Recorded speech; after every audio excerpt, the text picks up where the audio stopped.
The pretty fire roared in our faces. Oh, and how it melted our Birkenstocks when we rested them on the edge of the pit. 905 was prepping the Hershey bars, Fez was strapped at the Mallows, and Doc had the graham cracks on deck. I never understood why people try to get that perfect golden brown color. It's way easier to just set the bitch on fire, like char level 10, bro. Then, it just squishes between the crackers, and you got a neat little s'more to munch on. But yeah, go ahead. Wait an extra 5 minutes for your cracker to snap over your uncooked mellow. Then watch as the sweet summer dessert falls apart in your hands. Enjoy your sticky fingers, idiots. The girl next to me, Billie Jean, slowly cooked her mellow as I blew out mine. On my other side, my longtime childhood friend, Maddie, set her mellow ablaze as she looked at me and smiled. It was as if, in that moment, something clicked, and all of a sudden, my longtime friend looked like more than a friend to me. It was like somehow, our common practice of torching the marshmallow when making s'mores bonded us like nothing else could. I figured this had to be a sign from God to shoot my shot, so I asked her, "Hey Maddie, wanna stay and watch Animal Planet when everyone leaves?" "I would love to, Nico. I was wondering when you were going to ask." "Yeah. I just really needed to see how you roasted your mellows, you know?" I said jokingly. She laughed along too, but I couldn't tell if it was with me or at me. Either way, we bumped s'mores, then bumped our chilled cans of Busch Light together. Cheers, Maddie. Cheers, Matt. But as it turns out, Maddie had one too many blue smoothies, and blue chunks all over the bar in my backyard. So, I had one of her friends pick her up and take her home. As I moseyed back to my chair next to the fire, I slugged down the rest of my beer and cracked open another. About 4 more beers in, I struggled holding my eyes open to watch the flames flicker just past my feet. I decided it was best to head upstairs and go to bed, considering I had Jeopardy game the next day.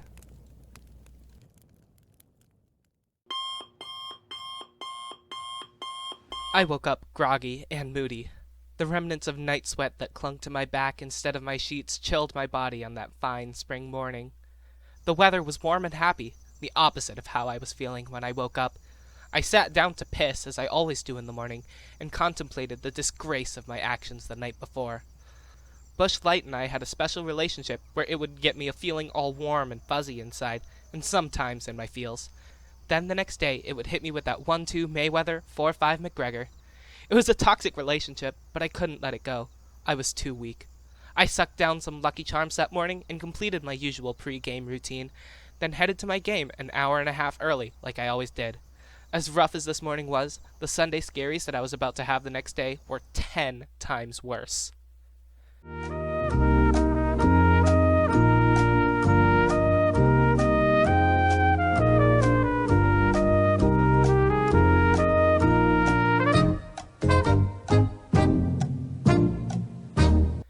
This time, I woke up on my couch.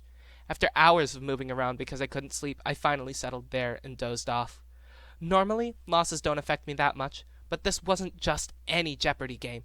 This was the Tournament of Champions, the ultimate elimination tournament where all the year's most winning contestants battle it out to crown a true Jeopardy champion. And I made a complete town jester out of myself. I mean, I couldn't remember a damn thing, let alone react fast enough to hit the buzzer first. It felt like my guts were taking a Zumba class the whole show. All night, I wished I would have done things differently at the party. If Maddie and I didn't run the tables all night, maybe I wouldn't have full cupped so much. Not to mention, she couldn't even spend the night.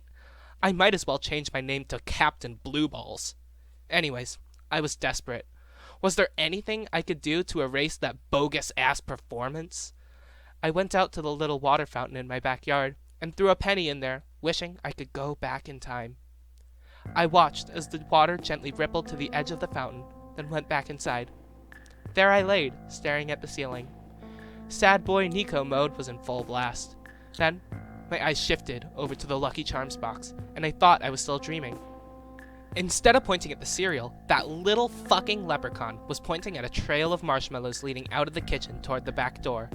A dialogue box appeared next to his face saying, "You lucky boy, you lucky boy." I got up and followed the trail of mellows down my back door and out to the fountain. I definitely thought someone saw me go out there last night and was trying to fuck with me. The fountain stood there like normal, and I looked all around. A breeze picked up and blew a newspaper across my feet. On one side, there was a giant ad for a magic show claiming time travel as their great final act. As a big magic guy, I curiously kept reading and almost shit my pants when I read the words, "Step in and you will see," under the Magic Group's logo. I looked at the fountain, then the paper again, and back at the fountain. No way, I said to myself. No way is this real. But then, a voice crept in the back of my head. "You won't," it whispered. "No balls." So, I said fuck it, and stepped in the fountain. Nothing happened for a solid minute. Then, as I was lifting my leg up to leave the fountain, because I looked like a weirdo standing in it, I let out a stifling fart. And boom! I was sucked through some sort of black hole and found myself sitting in my chair with my feet up on the fiery ledge of the pit. The smoke blew the same way it did before. My shorts had a ketchup stain right on the crotch in the exact same spot. The same gross couple was dry humping in the corner. I looked around, and my boys were all doing the same thing. 905s, Fez, and Doc all doing the exact same thing. When I realized I actually just traveled back in time, I stood up and looked at the pearly white marshmallow sitting neatly on my stick. I heard Maddie giggle and say, "Why are you staring at your mallow like that?" "Shut up, Maddie," I said, and turned to Billie Jean, who was also in the same spot as before, slowly cooking up her mallow. "Can you teach me how to get that sweet golden brown color, BJ?" I asked her gently. "Of course, baby. Only if you rip this beezy and get food with me." She smiled so innocently, but the little bit of crazy in her eyes piqued my interest. I, of course, agreed to enjoy the fragrant missile of cannabis that was neatly tucked into her bra strap. Panda Express filled our bellies as we fell onto the couch back at home. Even with all the food and ganja, we still couldn't sleep.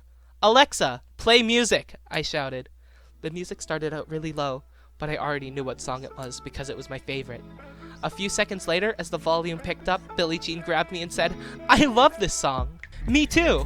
I yelled back, giving her a flirtatious smirk. And things just happened from there. There wasn't a piece of furniture in that living room that we didn't touch. Our young bodies, in peak sexual condition, rinsed that room of any purity and dignity it had. A couple albums later, just like that, we all of a sudden felt really sleepy.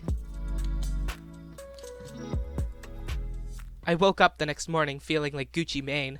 I almost completely forgot that I had another chance at Jeopardy today. In the spirit of switching it up, like my s'more cooking method, I decided to switch up my pre-Jeopardy routine. The music slapped extra hard that morning, I thought to myself, with a crisp backwood hanging from my lips as I poured myself a fresh glass of orange juice. The next morning, I woke up with a feeling I never would have imagined. I woke to voices out in the living room. I put on my Versace loafers and robe and headed out to see what was going on. 905, Fez, and Doc cheered as I walked out. BJ walked around the corner with a fat plate of pancakes and said, "Congrats on making it to the big dance. You played so good last night." Doc followed asking, "Yeah, man, did you eat some Wheaties yesterday? 'Cause you went crazy." I looked at everyone staring at me, and taking a big bite of pancake said, "It's all in the Mallows, baby. All in the Mallows."